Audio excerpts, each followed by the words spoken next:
Alors on a quitté l'atelier du Créam pour un autre atelier, celui de la Maisonnée. Bonjour Jean-Luc Wam. Bonjour. Vous dirigez la Maisonnée depuis des années. Oui, Combien de temps 24 ans déjà. 24 ans, et ça fait 40 ans que vous vous occupez de personnes déficientes mentales. C'est ça, oui, 40 ans que je fais de l'art avec eux d'ailleurs. D'où est venue cette envie? Ça, on peut parler d'une passion après autant d'années. Oui, c'est ça. Mais j'étais encore étudiant à l'époque et dans les années 70, quand on voulait travailler, on achetait le soir, le samedi matin. Et moi, je voulais avoir un complément, en tout cas pour payer mes études. Et voilà, on m'a proposé de travailler avec des personnes handicapées. J'ai commencé à faire un atelier avec eux. Et j'étais stupéfait de la qualité de certaines choses qui pouvaient sortir. Où nous-mêmes, au cours, on devait réapprendre tout ça. Eux, ça sortait de façon intuitive et spontanée. C'était extraordinaire. Donc, ça m'a donné vraiment envie de poursuivre ce métier-là, en tout cas avec eux. Alors ici aussi, il y a quelques noms connus Oui. qui travaillent, qui s'exposent d'ailleurs pour l'instant et jusqu'au 8 décembre, je vois ici à Lausanne. À Lausanne, on a 2 expositions. On participe aussi à une exposition à Grenoble. Et puis, on a Dimitri, qui est une exposition personnelle à Lyon, d'ailleurs, pour le moment. Voilà. On a en fait des expositions en permanence. Dimitri qui travaille juste derrière nous. Mais moi, ce dont j'ai envie de parler avec vous, c'est de l'aspect plus social. Parce que c'est ça qui vous différencie, j'ai envie de dire, d'autres institutions comme celle du Créam. Vous avez été un précurseur dans ceux qui ont permis finalement aux handicapés mentaux d'avoir une vie affective pleinement et de les marier. Oui, j'ai eu la chance de tomber dans une bande de 68 arts, là, juste dans les années 70. Et puis, en fait, l'idée, c'est de partir de la compétence des gens. Voilà, c'est ça le plus important, c'est-à-dire que plutôt de partir et de définir les personnes handicapées par leur incompétence, on va partir des compétences. Et on trouvait qu'ils avaient une compétence aussi dans la vie affective, parfois meilleure que la nôtre d'ailleurs. Et de mettre cette compétence en évidence et de leur permettre aussi, dans un cadre donné, bien sûr, comme pour tout le monde, de développer cette compétence et d'atteindre une qualité de vie. Parce que c'est ça qui était primordial pour nous, c'est qu'ils puissent avoir une qualité de vie au moins comparable à la nôtre. Parce que c'est vrai que dans le film qu'on vient de voir, ce qui apparaît très fort en filigrane, c'est ce besoin d'amour immense et d'affection, de reconnaissance. Oui, qui est dit de façon spontanée aussi, comme dans la peinture. Je pense que là, ils ont des choses à nous apprendre parce qu'ils peuvent se dire des choses comme ça très simplement et très vraies aussi parce que une des caractéristiques évidemment des personnes à handicap mental, c'est qu'ils savent difficilement mentir parce que pour mentir et pour manipuler les autres, il faut être malin. Et ça, effectivement, c'est pas l'outil qu'ils ont. Grand Dieu merci d'ailleurs parce que c'est ce qui fait leur charme aussi. Si on est venu chez vous aussi, c'est parce que l'un de nos réalisateurs à la RTBF, Chergui Karoubi, a fait un documentaire en 2004 qui nous a fort marqué et qui s'intitule « À nos amours », où on vous voit dire des phrases très fortes lors d'un mariage, en fait un des premiers mariages célébrés ici à la Maisonnée. Je vous propose de regarder un petit extrait et on se retrouve ensuite.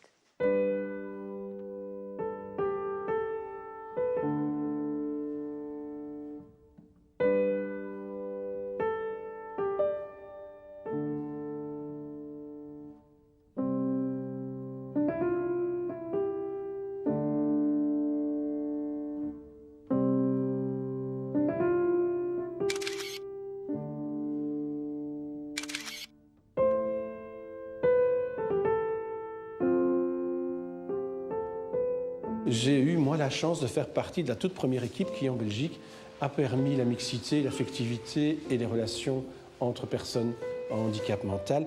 C'était en 72-73. Ça me rajeunit très fort. Voilà. Alors, depuis lors, effectivement, j'ai suivi plein de couples comme eux. Je suis aujourd'hui assez ému parce qu'un des tout premiers couples que j'ai suivis, il y a eu beaucoup de difficultés, c'était aussi un couple de trisomie. Et ce que je veux vous dire, c'est qu'au départ, d'ailleurs, par rapport à ce couple, on disait « mais non, c'est pas possible, ils pourront pas rester ensemble, ils n'ont pas l'intelligence, ils n'ont pas le QI suffisant. » Alors, faut-il un QI pour être amoureux? Est-ce que les gens les plus intelligents sont les gens les plus amoureux? Je pense pas vraiment. Je pense pas vraiment. Et d'abord, moi, je voudrais leur dire merci à eux. Je voudrais te dire merci, Eric. Je voudrais te dire merci, Isabelle. Parce que depuis le temps que je travaille avec Eric, Isabelle et d'autres, je sais ce qu'ils m'ont appris, en tout cas, c'est être dans les sentiments vrais. C'est vrai que quand ils sont fâchés, ils sont fâchés. Que quand ils sont tristes, ils sont tristes. Que quand ils sont amoureux, ils sont amoureux. Il n'y a pas de faux. Là, pour faire du faux, et pour bien faire du faux, il faut un gros QI en général. chapeau, félicitations en tant que parent d'oser franchir tous ces caps, franchement.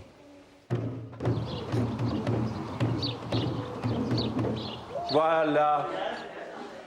Voilà, voilà, voilà. Vous avez retrouvé sa belle? Ah, d'accord. Il a besoin d'être consolé.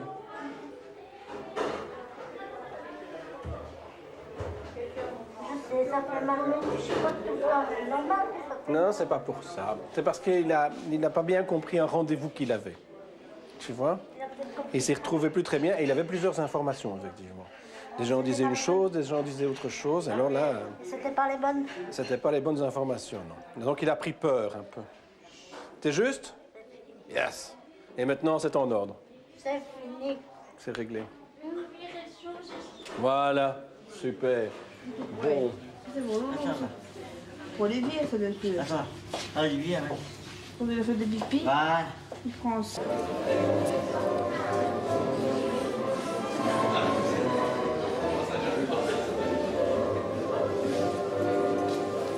Les anneaux qu'ils ont choisis, hein. On a pu voir qu'Eric avait eu d'ailleurs beaucoup le choix. On va prendre ça. Un friste thème. Et on se fait un bisou quand même. Ah ben voilà.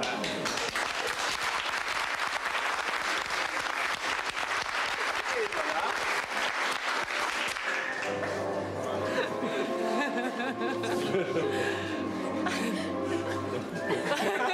Elle réfléchit. Elle réfléchit.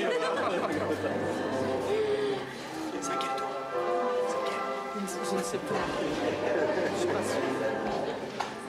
Je t'aime longtemps que la mort m'a séparé. Oh là là là là.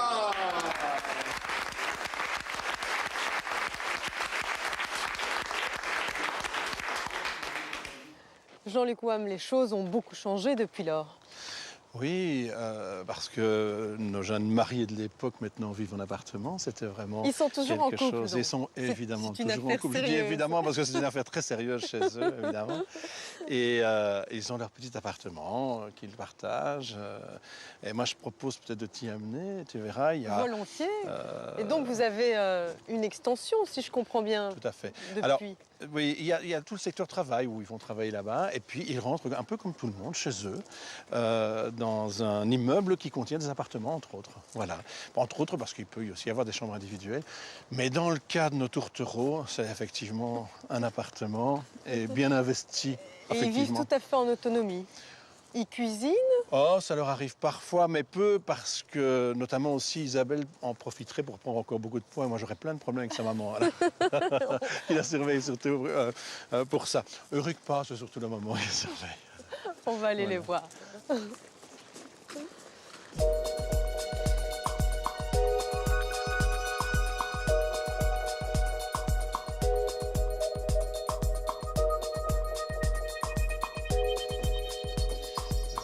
Bonjour.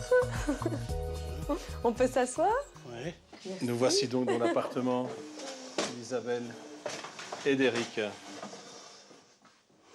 Alors vous êtes toujours ensemble? Est-ce que vous vous aimez toujours autant que dans le film qu'on vient de voir? Oui. Ouais. Vous ne vous disputez jamais? Non. Dans le film, non. Mais alors dans la vérité, est-ce que vous vous disputez parfois? Oui. Lui, il a dit non. Moi, c'est oui. Et c'est qui dit la vérité?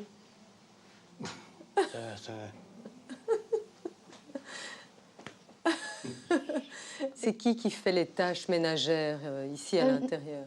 Nous autres. Tous les deux. Ouais. Ouais. Donc vous faites tout ensemble? Ou comment ça se passe? Comment vous vous répartissez les tâches ménagères? C'est souvent ça qui fait des disputes dans les couples. Non, c'est pas ça. Pas chez vous en tout cas. Non, parce que qui est-ce qui fait le plus de tâches dans l'appartement? Qui est-ce qui travaille le plus? C'est Eric. Ouais, ça oui. va. Et c'est qui cuisine? Nous deux. Et vous faites aussi des Séparés. activités séparées, c'est ça? Ouais. Je fais la danse un par à pas. Tu fais de la danse? Moi non plus. Moi, c'est le clown. Ah oui, mais ça, le clown, elle ne sait pas ce que c'est. Tu fais du théâtre aussi, parce que tu participes à un théâtre qui s'appelle Artifice, qui se produit, qui donne des Parfois, spectacles. Et je viens Artifice, voir. c'est un théâtre où il y a des personnes, des comédiens professionnels, et il y a des comédiens semi-professionnels, je dirais. qui Comme le viennent film ici. qu'on vient de Tout voir, à fait. Complicité. C'est- Écoute, parfois, je vais voir Eric jouer. Parfois, tu vas voir Eric jouer au théâtre. Ouais, Oui, Et il joue bien, encore bien. très bien. oui. Ça a fait l'objet d'une dispute, ça, parce qu'elle n'allait pas le voir assez souvent. Et puis, alors, il jouait des scènes avec des dames, et elle n'aimait pas trop ça. Non? T'es jalouse? Un peu, oui. Ah ben, au moins, c'est dit clairement, hein, Eric. Ouais. C'est pas ma faute, hein, Ludo. Non, c'est rien.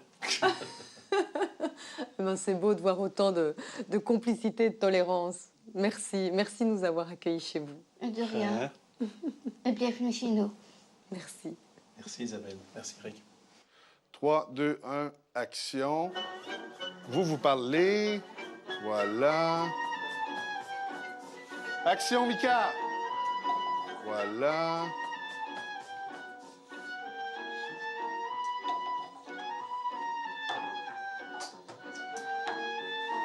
C'est bien. Oh, qu'est-ce que c'est que ça? Du jus de chaussette. Oh, oh là là. Pauvre Mika, tu retournes. Mika, tu reviens. Ah, il revient avec des bonnes boissons fraîches.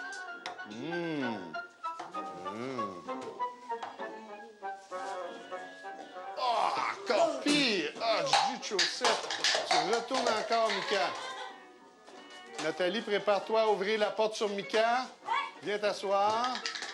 Parfait. Oh, là, les verres sont tombés. Attends un peu, attends. Il te sert encore. Voilà. Ah, là, vous en avez marre. La baston. Là, tu dis, oh non, j'en ai marre, ça va aller. Police! Fred, tu suis bien, hein? Prends le marteau. OK, coupé! Ouais, bravo tout le monde! Wouhou! Bravo, Mika! T'as coupé, Fred? Super! Super, Jean! Bravo, Isa! Ça va, Di? Pas envie. Yeah! Geoffrey, expliquez-nous un petit peu comment vous travaillez ici à la Maisonnée. Bien, nous, en fait, l'essentiel, c'est de partir des forces de chacun, en fait. Donc, chaque participant à l'atelier a des qualités qui lui sont propres, puis des fois, il ne les connaît pas nécessairement lui-même. Donc, par essai-erreur, nous, ce qu'on fait, c'est filmer et être filmé dans l'atelier. Donc, il y en a pour tout le monde, en fait. Donc, ceux qui sont plus corporels, qui aiment ça, d'interagir avec les autres, qui sont plus kinétiques, bien, ils vont préférer être derrière la caméra, devant la caméra, pardon. Puis, ceux qui sont plus techniques, qui sont plus observateurs, bien, ils vont Et être comment derrière vous la caméra. choisissez, en fait? C'est eux qui choisissent ou C'est eux vous? qui choisissent, tout à fait. Donc, à une certaine époque, on s'installe, on prend un café, on discute. Chacun parle de ce qu'il aime. Puis, bon, ce qu'il aime, en fait, c'est la même chose que tout un chacun à la maison. C'est la télévision de tous les jours. Donc, c'est les publicités. Des fois, c'est des vidéoclips. Il y a beaucoup aussi... du lip-dub. Ça, c'est un peu une mode où est-ce que les gens... C'est quoi du lip-dub? Du lip-dub, c'est comme du lip-sync, mais c'est... comment qu'on a... Du dub, en fait. T'sais, ils font semblant de chanter, puis on remplace la voix après en montage. Donc, on fait tous, chacun, tous les postes, puis tout le monde vient à s'approprier le médium, en fait. Donc, Alors, la petite scénette qu'on vient de voir, c'est vous qui l'avez écrite? C'est eux? C'est vous ben, ensemble? Ça, on a écouté des films de Charlie Chaplin. D'accord. Puis, en les écoutant, moi, j'observais les moments où est-ce que les gens accrochaient le plus, où est-ce qu'il y avait le plus de rire. Puis, évidemment, bien, cette scène-là, on s'est inspiré du concept que c'est dans un restaurant, puis, bon, qu'il y a un serveur qui est Charlie Chaplin, qui essaie de satisfaire des gens qui sont très difficiles à satisfaire. À partir de ça, on crée, en fait. Vous êtes inspiré d'une Ouais, scène de Charlie on Chaplin? part juste avec Ouais. cette idée-là. Mais après, c'est comme là, ça fait 3-4 fois qu'on l'a fait. Mais là, on se rend compte que, quelque chose ne fonctionnera pas dépendamment des résidents.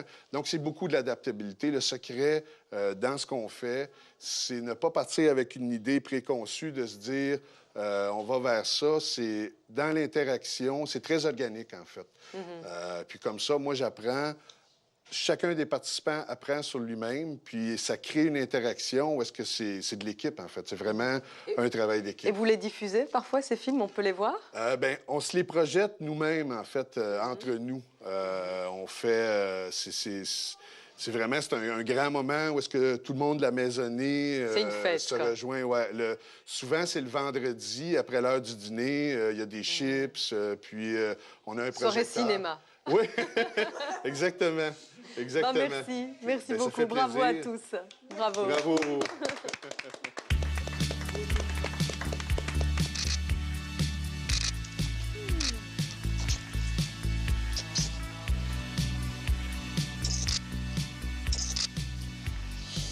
Olivier Papeny, qu'est-ce qui vous a donné l'envie de travailler avec eux sur cette thématique-là?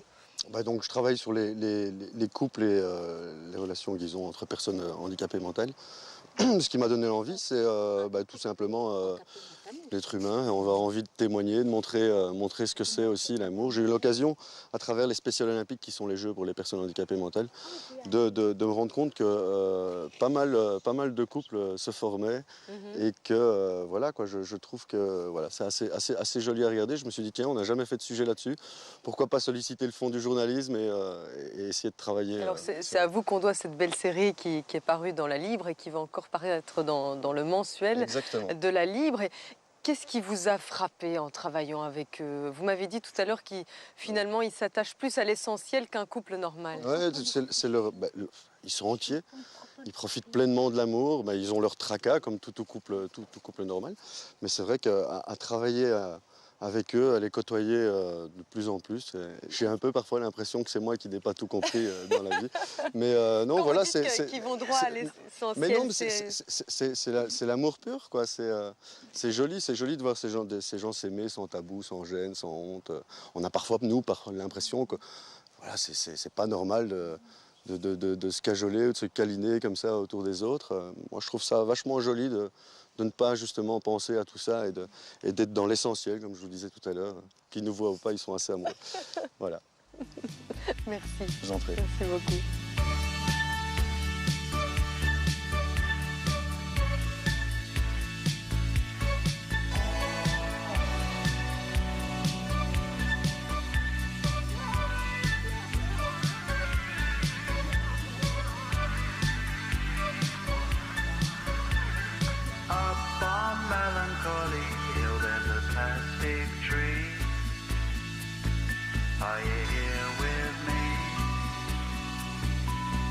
Voilà, c'était le dernier Quai des Belges de 2012. Je vous souhaite à toutes et à tous de passer d'excellentes fêtes de fin d'année et à l'année prochaine.